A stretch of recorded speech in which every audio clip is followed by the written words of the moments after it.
नमस्कार, आप देख रहे हैं अपना उत्तराखंड। मैं हूं शीनम शर्मा। सबसे पहले बात करते हैं मुख्यमंत्री पुष्कर सिंह धामी की, जिन्होंने केंद्रीय पेट्रोलियम एवं प्राकृतिक गैस मंत्री हरदीप पुरी से मुलाकात की है। शिष्टाचार भेंट हुई है, तस्वीर आप देख रहे हैं। मुख्यमंत्री ने केंद्रीय मंत्री को उत्तराखंड में होने जा रहे नेशनल गेम्स के लिए आमंत्रित भी किया। उन्होंने मंत्रालय के तहत आने वाले ONGC और IOC से राष्ट्रीय खेलों में CSR में स्पॉन्सरशिप दिए जाने का अनुरोध किया। केंद्रीय मंत्री ने नेशनल गेम्स के आयोजन के लिए अपनी शुभकामनाएं दी और कहा कि मंत्रालय की तरफ से हर संभव मदद दी जाएगी। साथ ही उन्होंने स्वास्थ्य और शिक्षा पर भी CSR के लिए प्रोजेक्ट भेजने का सुझाव दिया।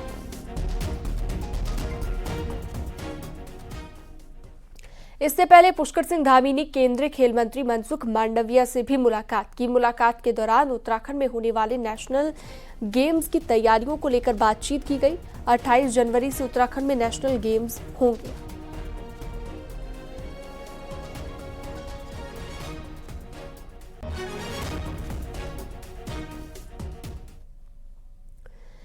न्यूज़ 18 की खबर का बड़ा असर हुआ है। हमने खबर दिखाई थी कि कैसे घोटालों के लिए बदनाम उद्यान विभाग में नया घपला सामने आया, जहां पर नींबू के पौधों में जम्भीरी का फल निकला। उद्यान मंत्री गणेश जोशी ने इस मामले में देहरादून की संजीवनी नर्सरी के खिलाफ FIR दर्ज करने के आदेश जारी कर दिए हैं। उद्यान सचिव से संजीवनी नर्सरी को ब्लैकलिस्ट करने के लिए कहा गया है, ताकि इस नर्सरी से भविष्य में किसी तरह के पौधों की खरीद फरोख्त ना हो। वहीं उद्यान सचिव को इस मामले में तुरंत कार्रवाई के लिए कहा गया है। अब देखना यह है कि उद्यान सचिव कब तक इस कार्रवाई को अंजाम तक पहुंचाते हैं।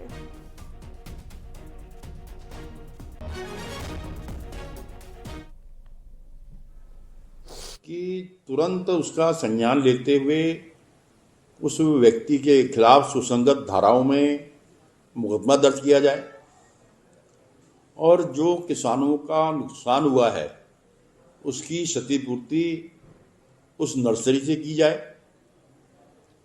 और भविष्य के लिए इसको ब्लैकलिस्ट किया जाए। मैंने सचिव को एक लिखित पत्र भी दिया और मौखिक रूप से भी आदेश दिया।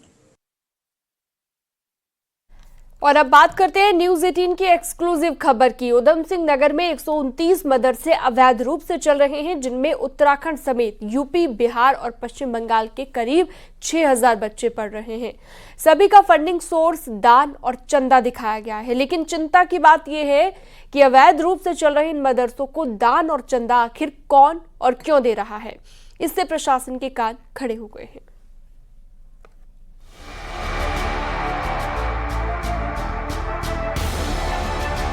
गंगा, यमुना, मठ और मंदिरों की धरती देवभूमि उत्तराखंड में मजार और मदरसों की बाढ़ आ गई है। मुख्यमंत्री पुष्कर सिंह धामी के निर्देश के बाद प्रदेश भर में चल रही मदरसों की जांच में इसका बड़ा खुलासा हुआ है। न्यूज़ 18 के हाथ लगी उधम सिंह नगर जिले की रिपोर्ट में जसपुर, बाजपुर, काशीपुर, रुद्रपुर, सितारगंज और खटीमा में 129 मदरसे अवैध रूप से चलाए जाने पाए गए हैं। इन मदरसों में 5800 बच्चे पढ़ भी रहे हैं, जो उत्तराखंड के अलावा बिहार, यूपी और पश्चिम बंगाल के हैं। इस बीच सरकार के सख्त रुख को भांपकर कुछ मदरसे बंद भी हो गए। सभी मदरसों ने अपना फंडिंग सोर्स चंदा और दान दिखाया है। धन्यवाद है। अगर माननीय मुख्यमंत्री जी ने, उत्तराखंड के पुष्कर सिंह धामी जी ने अगर अवैध मदरसों की छानबीन की, तो ये शुभ संकेत है कि उत्तराखंड से अवैध मदरसे, जो कि उत्तराखंड की डेमोग्राफी को खत्म करने के लिए एक सुनियोजित ढंग से काम कर रहे थे, उन पर एक अंकुश लगेगा और तत्काल हरिद्वार, देहरादून में भी जितने अवैध मदरसे हैं, इनको तत्काल बंद कर देना चाहिए। धर्मनगरी हरिद्वार में भी शुरुआती जांच में 21 मदरसे अवैध पाए गए हैं।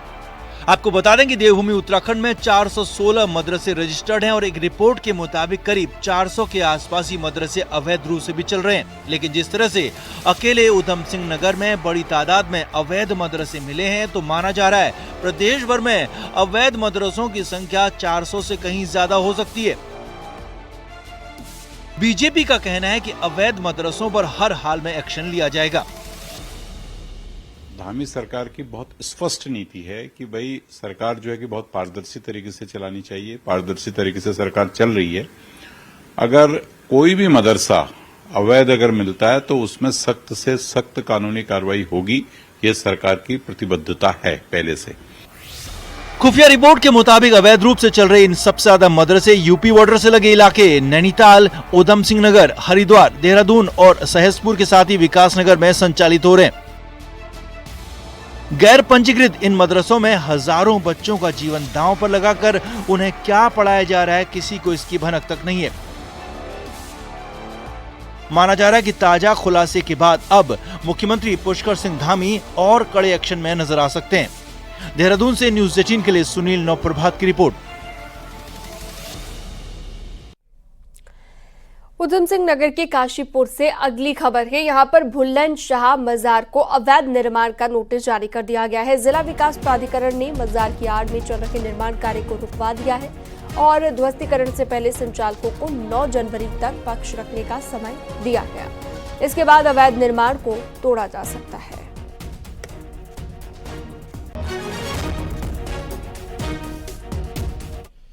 कोटद्वार से अगली खबर। कोटद्वार नजीबाबाद हाईवे पर एक गाड़ी की चपेट में आने से एक गुलदार की मौत हो गई। बताया जा रहा है कि नजीबाबाद से कोटद्वार के बीच नेशनल हाईवे से लगे जंगल से निकलकर गुलदार दूसरी तरफ जंगल में जा रहा था। इस बीच गुलदार एक तेज रफ्तार गाड़ी की चपेट में आ गया।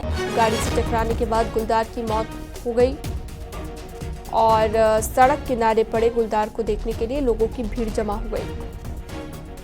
सूचना मिलते ही वन विभाग की टीम मौके पर पहुंची और गुलदार के शव को कब्जे में लिया गया।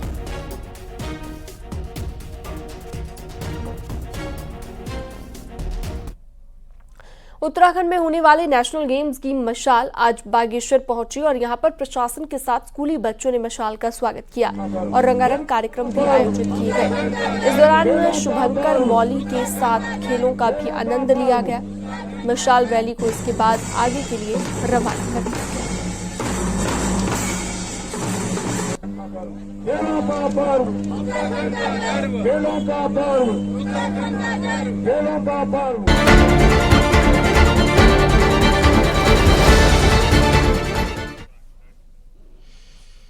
निकाय चुनाव में वोटरों को अपने पक्ष में करने के लिए नेता तरह तरह के हथकंडे अपना रहे हैं। हरिद्वार के लक्सर में बीजेपी के पूर्व विधायक ने लोगों से बीजेपी को वोट देने के लिए उन्हें मां की कसम तक दे डाली।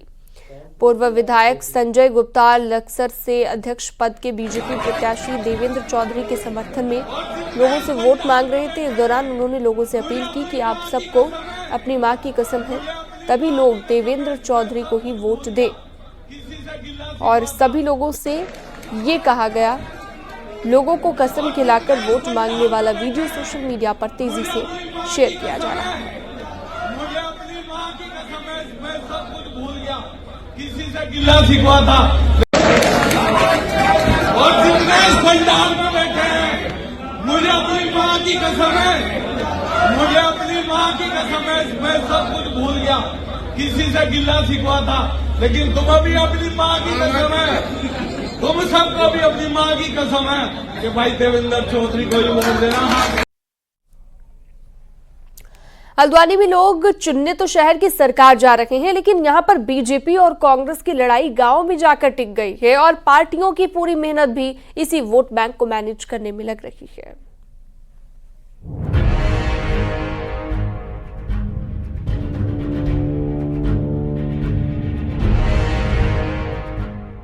हल्द्वानी की जनता भले ही 23 जनवरी को शहर की सबसे बड़ी सरकार चुनने जा रही हो, लेकिन यहाँ रस्साकस्सी गांव के वोटर्स को लेकर चल रही है।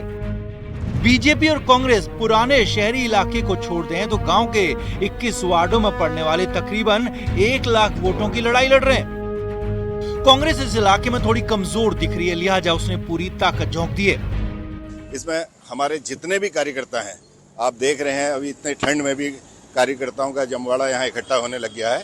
इससे हर गांव में, हर वार्ड में जो है टोलियों के साथ हमारे लोग जा रहे हैं और प्रचार कर रहे हैं और इस बार जनता का रुझान भी है परिवर्तन के लिए। दूसरी तरफ बीजेपी का भरोसा इस ग्रामीण इलाके में मौजूद अपने जनाधार और जनाधार वाले नेताओं पर है, जो इन दिनों लगातार दिन रात एक किए हुए हैं। देखिए, हम 100% आश्वस्त हैं। देखिए, 2,42,000 वोट है। 2,42,000 वोट एक बहुत बड़ी मात्रा में वोट होता है। कालाडूंगी विधानसभा, लालकुआं विधानसभा का जो भाग इस नगर निगम क्षेत्र में है और जो हल्द्वानी विधानसभा का भी भाग इस नगर निगम क्षेत्र है, पूर्ण भाग, उसमें भारतीय जनता पार्टी सशक्त है। दरअसल हल्द्वानी नगर निगम में 2.5 लाख से ज्यादा वोटर्स हैं जो हल्द्वानी शहर, कालाढूंगी और लालकुआं विधानसभा में बटे हुए हैं। लेकिन सबकी नजर कालाढूंगी और लालकुआं के वोटर्स पर टिकी है, क्योंकि शहर में बीजेपी और कांग्रेस की स्थिति हमेशा बराबर रहती है। तो ऐसे में हार जीत का फैसला कालाढूंगी और लालकुआं विधानसभा की जनता ही तय करती है। हल्द्वानी से न्यूज़ 18 के लिए शैलेंद्र नेगी की रिपोर्ट।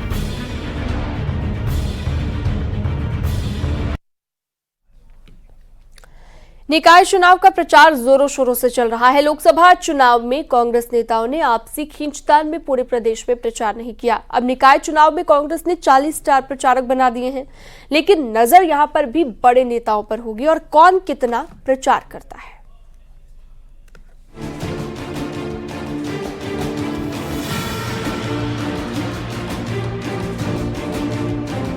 लोकसभा चुनाव में कांग्रेस के सबसे सीनियर नेता हरीश रावत हरिद्वार से बाहर नहीं निकले।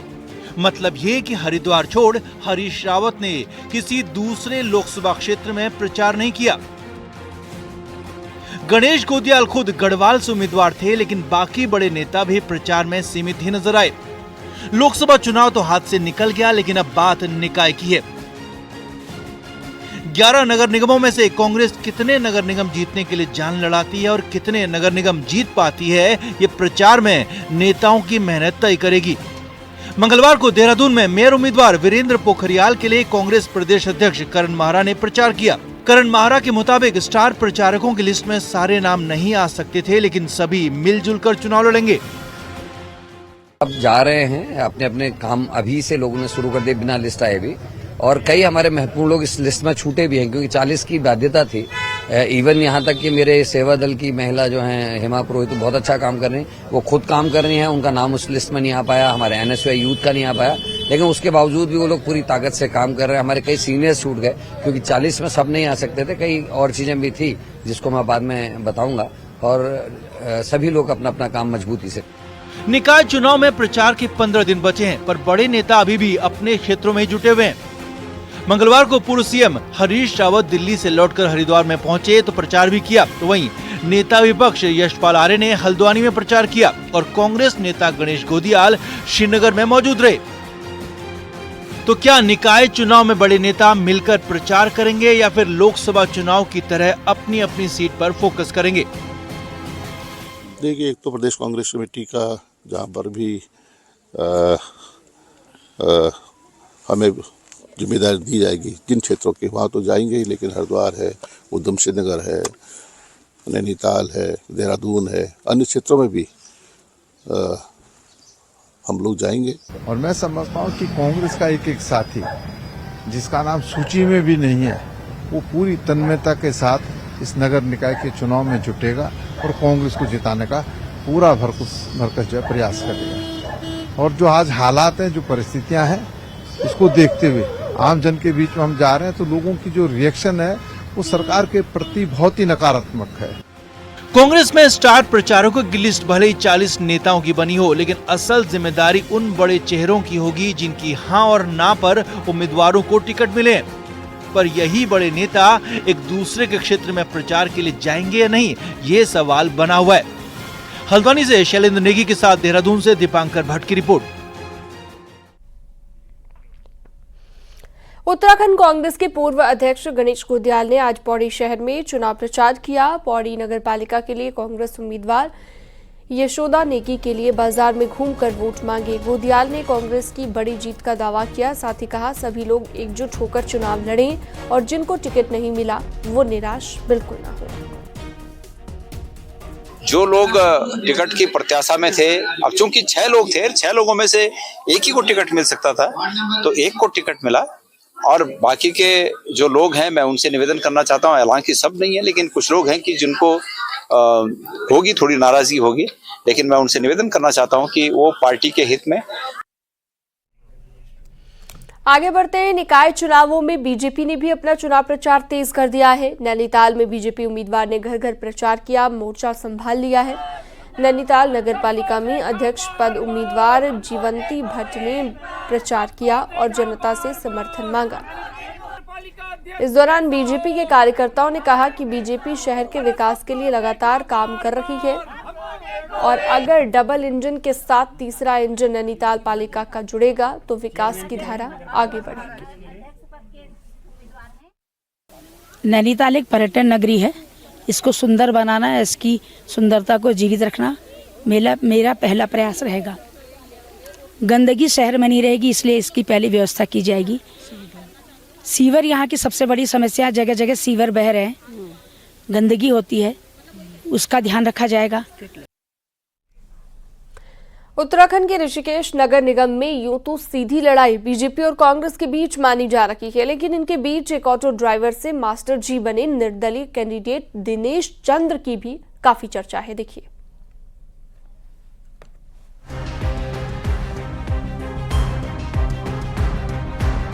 ये हैं दिनेश चंद्र उर्फ मास्टर जी, जो अनुसूचित जाति के लिए आरक्षित ऋषिकेश नगर निगम से निर्दलीय चुनाव लड़ रहे हैं। चुनाव के लिए मास्टर जी अपनी टोपी उतारकर लोगों से चंदा मांगते हैं और समर्थक 50 रुपए से लेकर 500 रुपए तक दान करते हैं। कुछ समय पहले जब महाराष्ट्र में ऑटो ड्राइवर से नेता बने एकनाथ शिंदे मुख्यमंत्री बने तो देश में ऑटो वालों की चर्चा हुई। 90 के दशक में देवप्रयाग से ऋषिकेश आकर ऑटो चलाने के साथ बच्चों को ट्यूशन देने वाले दिनेश चंद्र की पहचान मास्टर जी के तौर पर बनी। ऋषिकेश में बीजेपी ने बिहार मूल के शंभू पासवान को चुनाव में उतारा है तो कांग्रेस ने दीपक जाटव को। ऐसे में अलग अलग संगठनों से जुड़े हुए कार्यकर्ताओं ने पर्वतीय मूल के मास्टर जी पर दांव खेला है। किसी देवी देवताओं के बाहर भैरव रहता है ना, भैरव का काम करूंगा। और जो ये ऋषिकेश में जो स्नैक वगैरह है ये नहीं चलने की, यहाँ बनेगी तो ग्रीन सिटी बनेगी, यहाँ बनेगा तो इन्वायरमेंट जो आज ये प्रदूषण वातावरण प्रदूषित हो रहा है इस पे अंकुश लगाने का कार्य किया जाएगा। देवभूमि का जो 4 धाम यात्रा है उसका एक द्वार है, वो पार्किंग की सुविधा नहीं होती। आज भी हम लोग जो स्थानीय लोग हैं वो अपनी कार लेकर बाजार में निकलने से डरते हैं, ये हाल है। और यात्रा के समय तो ये होता है कि हम लोग पैदल करना दूर हो जाता है। तो ऐसी समस्याएं जो है वो तो क्षेत्र का लोग जो वहाँ रह रहा है वो तो वही समझ सकता है ना। एससी रिजर्व होने की वजह से इस बार ऋषिकेश नगर निगम में चुनावी समीकरण बदल गए हैं। ऋषिकेश में बाहरी बनाम भीतरी बनाम पर्वतीय कैंडिडेट का मुद्दा जोर मार रहा है। ऊंट किस करवट बैठेगा कहना मुश्किल है, लेकिन चुनावी बयार में ऑटो ड्राइवर से नेता बने मास्टर जी सुर्खियां जरूर बटोर रहे हैं। Bureau report, news 18। और अब बात करते हैं शहर के सटीक समीकरण की, जो कि निकाय चुनाव में खासतौर पर न्यूज़ 18 आपको दिखाने जा रहा है। पिथौरागढ़ में पहली बार नगर निगम बना है।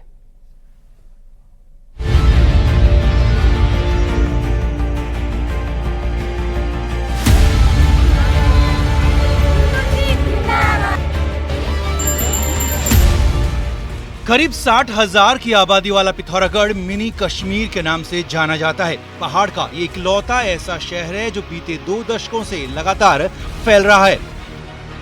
जनसंख्या का दबाव इस शहर पर लगातार बढ़ रहा है, तो ऐसे में नागरिक सुविधाओं में इजाफा भी यहाँ की दरकार है। बेहतर पैदल रास्तों के साथ ही साफ शौचालयों की यहाँ अभी भी कमी है। यही नहीं, पर्यटन के केंद्र में शहर को लाने के लिए अभी भी बहुत कुछ किया जाना बाकी है। इस शहर में वैसे तो कई पार्क हैं, लेकिन ये पार्क किसी को भी अपनी ओर आकर्षित करने लायक नहीं है, तो ऐसे में पार्कों के सौंदर्यीकरण की यहाँ खास जरूरत बनी है। मेयर सीट पर काबिज होने के लिए यहाँ 8 महिला उम्मीदवार मैदान में हैं, जिनके अपने अपने दावे भी हैं। मैं ये कोशिश करूंगी कि हम पिथौरागढ़ को एक स्वच्छ, सुंदर और विकसित बनाएं, जिससे कि हर एक बच्चा अपना आगे प्रोग्रेस करे और उसे आगे राह मिले। और मैं दृढ़ संकल्पित होकर कहूँगी कि हम पिथौरागढ़ को एक सुदृढ़ पिथौरागढ़ बनाने में मदद करें आप सभी मुझे। हम जगह जगह पे शौचालयों का निर्माण कर सके, जो हाईटेक शौचालय होंगे जहां पर नियमित रूप से साफ सफाई होगी, तथा 40 वार्ड है, उन वार्डों 40 में से कम मेरी कोशिश रहेगी कि कम से कम 20-25 वार्डों में पुस्तकालयों का निर्माण हो, जहां से हमारे छात्रों को पूर्व से पश्चिम, उत्तर से दक्षिण नहीं जाना पड़े। पिथौरागढ़ नगर निगम में मेयर सीट महिला के लिए आरक्षित है और इस सीट पर मेयर का फैसला करीब 40,000 मतदाता करेंगे। पुरुषों के मुकाबले यहां महिला मतदाता ज्यादा हैं। राज्य बनने के बाद इस सीट पर कांग्रेस और बीजेपी बारी बारी से 2 बार चुनाव जीत चुके हैं, लेकिन इस बार दोनों दलों के बागियों ने राष्ट्रीय दलों की राह मुश्किल कर दी है। कांग्रेस से जहां विधायक मयूख मेहर ने मोनिका मेहर को निर्दलीय मैदान में उतारा है, तो वहीं विधायक पार्टी उम्मीदवार के बजाय बागी मोनिका के लिए वोट मांग रहे हैं। कुछ ऐसा ही हाल बीजेपी का भी है। बीजेपी की 3 महिलाएं बगावत का झंडा बुलंद करते हुए चुनावी मैदान में कूदी हैं। के लिए शौचालय बनाएंगे जो यहाँ पे अभी तक नहीं बनाए गए हैं। हम लोग यहाँ पे लाइब्रेरीज बनाएंगे बच्चों के लिए, और छोटे छोटे मिनी पार्क बनाएंगे। और सबसे पहले अगर जनता मुझे विजयी बनाती है तो मैं नगर पालिका से भ्रष्टाचार को दूर करना चाहूँगी, जो कि नगर पालिका में बहुत हो रहा है। पहली बार नगर निगम बनने से लोगों की उम्मीदें भी परवान चढ़ी हैं और लोगों को भरोसा है कि जिन दिक्कतों से नगर पालिका में उन्हें 2-4 होना पड़ता था, नगर निगम बनने के बाद शायद उससे मुक्ति मिले।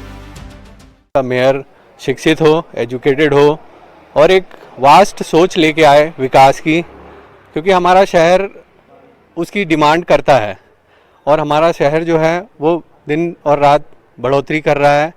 तो मुझे लगता है कि ऐसा मेयर होना चाहिए जो हमारे शहर को और सुंदर बनाए, विकसित बनाए। नगर निगम जो इस पहली बार बना है, नगर निगम बनने के साथ एक एनवायरनमेंट का भी ध्यान रखा जाए, पार्क अच्छे हों और जितने यहाँ पेड़ पौधे लगाए जाएं। और वक्त एक बहुत छोटे से ब्रेक का है, फौरन लौटते हैं।